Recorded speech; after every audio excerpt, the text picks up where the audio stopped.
Imagine being fined a year's pay and being imprisoned for 3 years on top of it for having the audacity to criticize or publicly doubt the effectiveness of a medication. Seems almost as though you're traveling back in time to the year 1984. Or maybe you'd think it's a bit in the future. Time travel is complicated. Well, my friends, 1984 is taking place today. And of all places, France, which recently passed a law where any criticism of mRNA technology is punishable with up to 3 years imprisonment and a $45,000 euro fine. Now, what I'm going to do is we're going to spend a minute reminding you of how the powers that be dealt with COVID, and then return to the law that France has just passed and what likely spurred the powers into passing it. Remember back in the day, not so long ago, to the year 2020, 21, 22, those who dared to question the science, trademarked, of course, by the great Tony Fauci. You're really attacking not only Dr. Anthony Fauci, you're attacking science. How the media instantly demonized such people as doubters. How they were thrown out of so-called polite society. While the blob who promised you that Pfizer's therapeutic would prevent you from catching or transmitting COVID. The various shots that people are getting now cover that. You're okay. You're not going to get COVID if you have these vaccinations. Yeah. Long after they knew it was failing, they continued to coerce you via mandates, fines, the threat to your economic well-being, and your basic freedoms. They demanded you get injected. We've made vaccinations free, safe, and convenient. We've been patient, but our patience is wearing thin, and your refusal has cost all of us. Soon after, the science literally had to change the definition of vaccine with the help of the woke dictionary to technically be able to keep referring to it as such. How many people do you know who might have gotten 1 or 2 doses of this vaccine, in quotes, who are now refusing to get any of the boosters? Last time I checked, it was a 2% uptake, reserved for the most indoctrinated, of course, the bluest of the blue bloods. Am I right? Also, out of curiosity, and leave it in the comments, how many people do you personally know who have suffered from negative side effects from taking the jab? Personally, unfortunately, I know a bundle. Now, many people had their doubts from the outset about this new mRNA technology, and it was public discourse regarding this so-called therapy that educated people on the various risks and the experiences that came with getting it. And this was in spite of Big Pharma and their allies of the Uniparty, the Democrats, the Fauci associates, smearing anyone who cast the slightest doubt their way, whether it be regarding the effectiveness, alternative treatments, or even the origin of COVID. Remember all those racists and conspiracy theorists, like, for example, Arkansas Senator Tom Cotton, stating that maybe, just maybe, it might have come from the Wuhan laboratory. And they were labeled as conspiracy theorists. The racists that I said moments ago. Ethnicity does not cause the virus. Why do you keep using this? A lot Because of it people comes say from it's China. racist. It's not racist at all. No, not at all. It comes from China. That's why. It comes from China. I want to be accurate. In an effort to stymie any further dissent. Or how about the Great Barrington Declaration that predicted there would be immense societal cost to locking down and far better to protect those most at risk and let the rest of us make our own decisions. Rather than listen or entertain the notion or debate it, the powers that be came out boom, boom, guns blazing, with Fauci and Collins writing a public letter denouncing and denigrating these professors, these doctors, as fringe epidemiologists. We're talking about Sunetra Gupta, professor of theoretical epidemiology at the University of Oxford. Jay Bhattacharya, professor of medicine and economics at Stanford University. Martin Kulldorff, professor of medicine at Harvard. And of course, their message was thwarted on social media. Every single one of them. Jay Bhattacharya described what Elon Musk showed him regarding the marks, notes, and limitations that were put on his personal Twitter account after visiting Musk at the headquarters of the company when Elon took it over. Social media went out of their way to censor or shadow ban any dissent that countered the narrative that might add friction to the drive of every single citizen on the planet getting injected. I mean, in California, they state-passed law, AB 2098, which would call doctors in front of a panel at great time and expense to them and potentially take away their medical license that took them, of course, a lifetime to attain for merely offering medical information to their patients that deviated from the approved narrative offered by the state medical board. And think about the numerous poor people that came out and stated publicly that they were injured by the vaccine. They were called liars and accused of wishing harm on others for casting shade on the vaccine narrative. At the exact moment they were undoubtedly at one of the low points of their life. The censorship, the villainization of those who attempted to offer a different perspective was a concerted effort to prevent discussion, stymie speech, with the goal of narrowing the avenues that might lead away from getting the injection. And who in the end was right?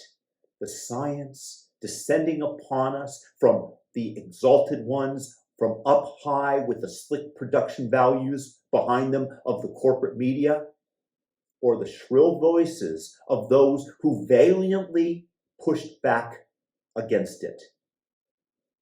So having done a quick jog down COVID memory lane, let's try to understand the context of this new draconian measure passed by France's Ministry of Truth and why and who might have been behind it, lobbying for it.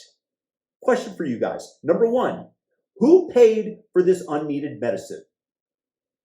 You did, but not directly. Oh no, Joe Biden might have told you that it was free. We've made vaccinations free. But you paid via your taxes and the printed COVID money that debases your savings and raises the prices of every single thing that you buy. And your money is being administered by politicians that, aside of the few, like the great Thomas Massey and Rand Paul, most have zero interest in preserving it, but rather the opposite. They have the incentive to control not whether it is spent, which is guaranteed, but to do so in a manner that will reap for them the greatest political power and favors owed, and in some cases, no doubt, direct kickbacks. You have this giant central honeypot that attracts the world's biggest corporation and the CEOs who want bigger bonuses, having risen to the top and wanting to make hay while the sun shines. And they're battling it out like pigs at a trough, spending lavishly on lobbyists to reserve their place at the front of the line. And now think about Pfizer and Moderna, these two companies. They managed to get the US government to spend over $30 billion on COVID-19 vaccines so far. And that doesn't include what was spent at the state level, nor does it account for future purchases of the vaccine that many states and the federal government are contractually obligated to continue.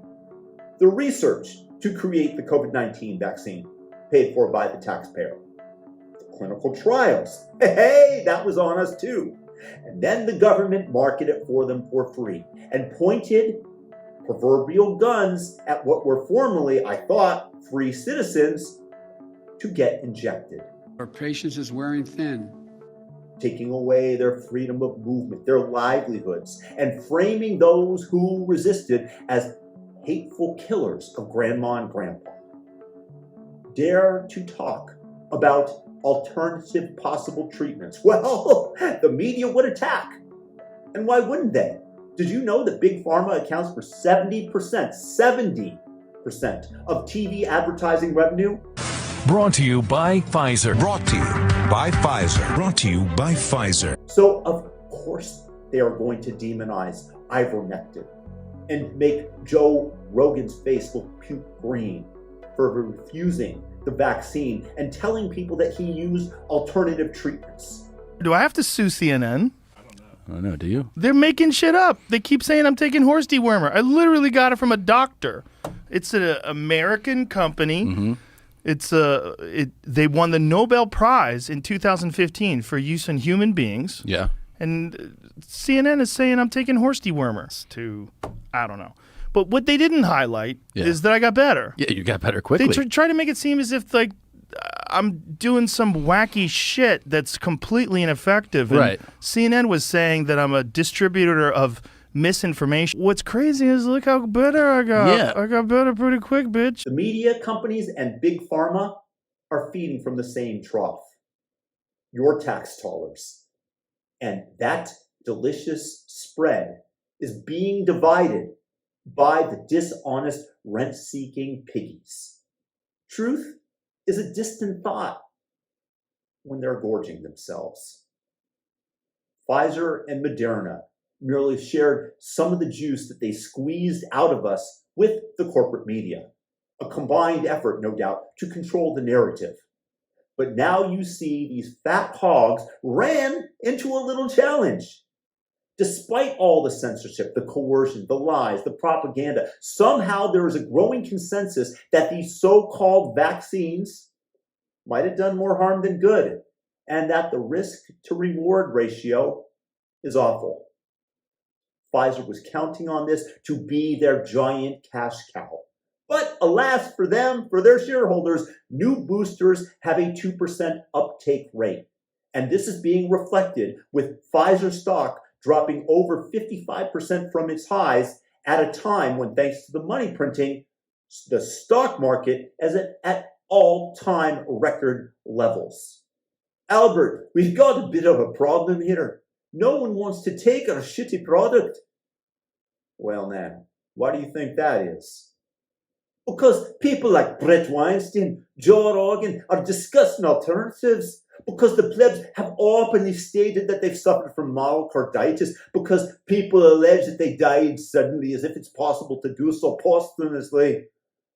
Well then, just get CNN to call them liars and censor everyone else. Problem solved. The problem's not solved. Twitter, my friends, it's under new management. So lobby the government to take away their medical licenses of the doctors that are saying this, or fire them, or if they criticize us, like we had Gavin Newsom in California do with that AB 2098, throw a few billion the politicians' way. I would, but the Yanks, they've got the fucking First Amendment. So what do if you're Pfizer and you're in this pickle? Some semblance of freedom, thankfully, still exists in the United States of America. You have to set the precedent and start the process in more fertile lands. Lobby Europe, where free speech only exists if you're a Muslim extremist calling for the destruction of a people and a state. Do you really believe that the threat of prison and the massive fine for having the audacity to criticize the COVID vaccine is anything but a calculated penalty in an effort to control and set the narrative, which, of course, is much easier to do when you squelch all public dissent, when there is zero of it. You whip a few hides of those who raise up their heads and voices, and the average person with the deviating thought is going to keep it to themselves, because you're essentially threatening the survival of their family. And the pharma companies, well, they just go on gorging themselves as governments around the world force the use of their product. Safety and effectiveness? That we were promised, remember that? In reality, it's about as important to them as the long-term health of the slaves who built the pyramids of Giza for the pharaohs of ancient Egypt. It is not only utterly Orwellian, it's fascistic, defined as the merger of corporation and state. The state taxes you for the money. Pfizer, Moderna, and a host of other companies gorge on it and use the gained economic power to pass laws like this one in France that we're discussing that ensures that they will be protecting those revenue streams in what is essentially theft of your hard work long into the future. France's draconian law is absolute blasphemy for free speech and human rights in general. It sets the precedent that you dare not question the elite, those who are fattening themselves off of your economic energy. Safe and effective. That's the motto, but who cares if it's the truth as long as the revenues continue to flow into our coffers. But if free speech intervenes with that flow, well, we definitely have enough leverage in politics to shut that down, whether truth is on our side or not. And once they extend such authoritarian decrees to protect the science, wait until they can destroy you for criticizing a war you disagree with. They will just keep pushing the limits of their power until your freedom has been squashed, as if you lived in communist China or Canada.